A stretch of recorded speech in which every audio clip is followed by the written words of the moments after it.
Welcome back to another episode of Taste of Grace. As you can see, I'm still down to one camera.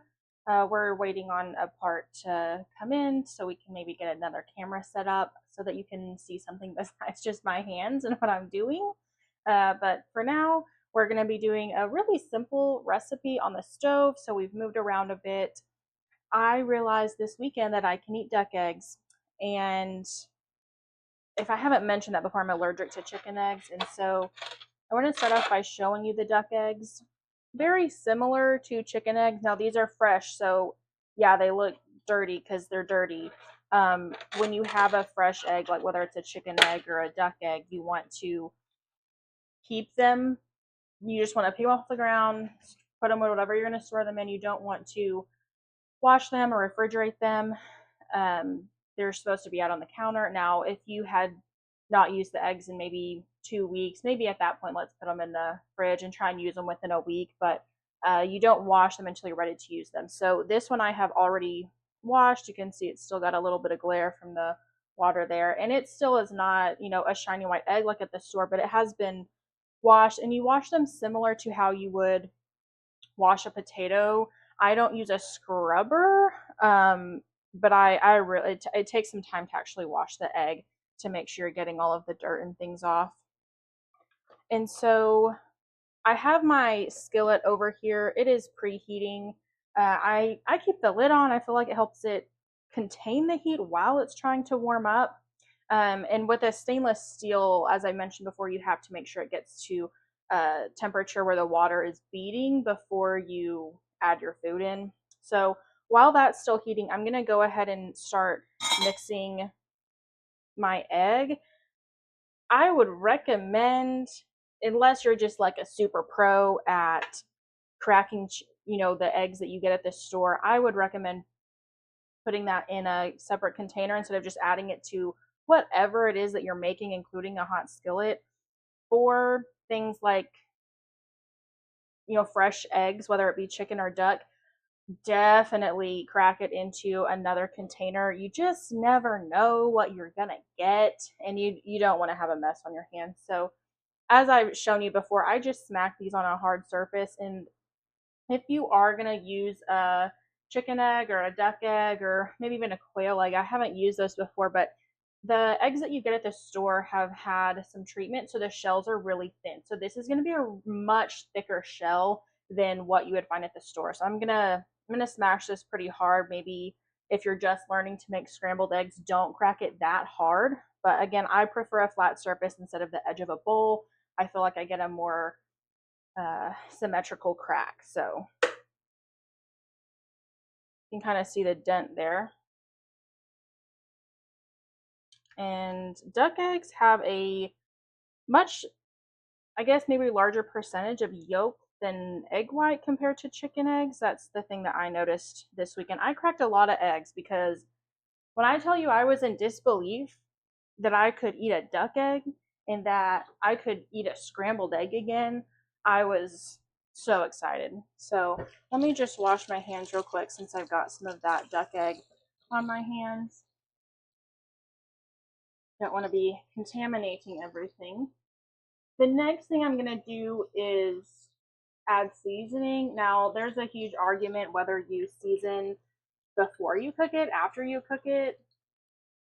The taste difference is not really noticeable to me, and it's not changing the way the egg is cooking. So whatever you want to do, it doesn't matter. You're seasoning it to your taste. Some people also like to add milk to their eggs.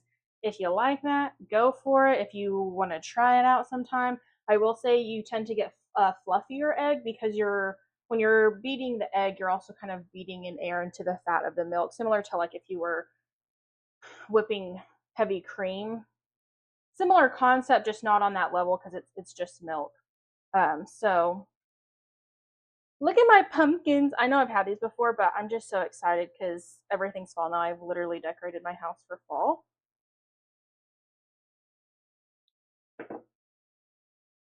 And don't put your salt and pepper in the bowl and then add your egg into that, it's going to be really challenging to try and get all of that incorporated. I would put your egg in first, then your seasonings.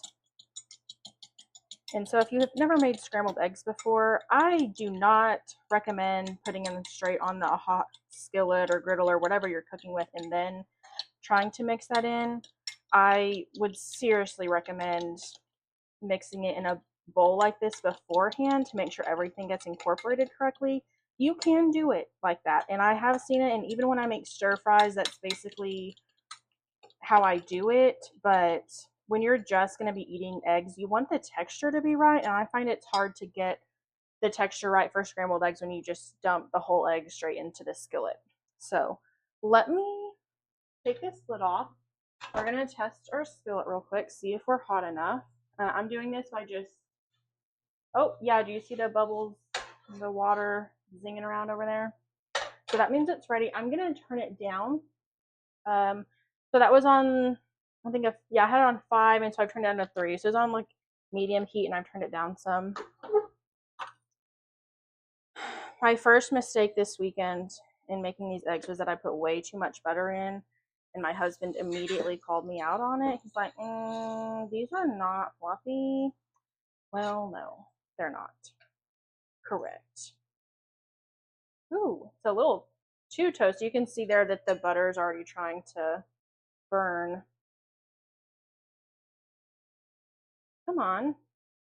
I don't really want to add more butter, but it acts like there's not quite enough in the pan. Okay. And then we're just going to go straight in with the eggs. And the egg, the duck egg, the yolk is just so sticky. There's also just so much of it. My goodness, that's hot. A lot of people want to like immediately whisk and start stirring their scrambled eggs, and if you like a bunch of teeny tiny pieces, that's fine, but I'm going to just sort of lay that over, make sure you've got the other side done. Come on, this is not going very well. Can you tell it's been a while since I've scrambled an egg? I'll get there eventually. That one's already kind of, so I'm basically done. You don't want to, I mean, you can, if you really like your scrambled eggs overcooked, sure, what the heck, do whatever you want. But this was one egg in a really, not large pan, but you know, it immediately covered the whole surface. And so it's a very thin egg, right? And so because the pan's so hot, it's still cooking the egg right now. And so I'm actually going to set it on this back burner, and I'm going to grab a plate.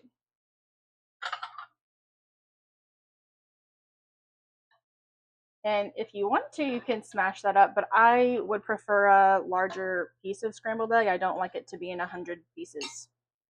So yeah, that is how you scramble an egg. You don't have to continually mix like this, as long as you have your, you know, skillet at the right temperature and you've got the correct amount of grease in there, which could be butter, oil, whatever it is you prefer to use. You just let it cook the bottom layer, then you start moving it around. If you want to, you can actually flip it over depending on how much egg you have in the skillet.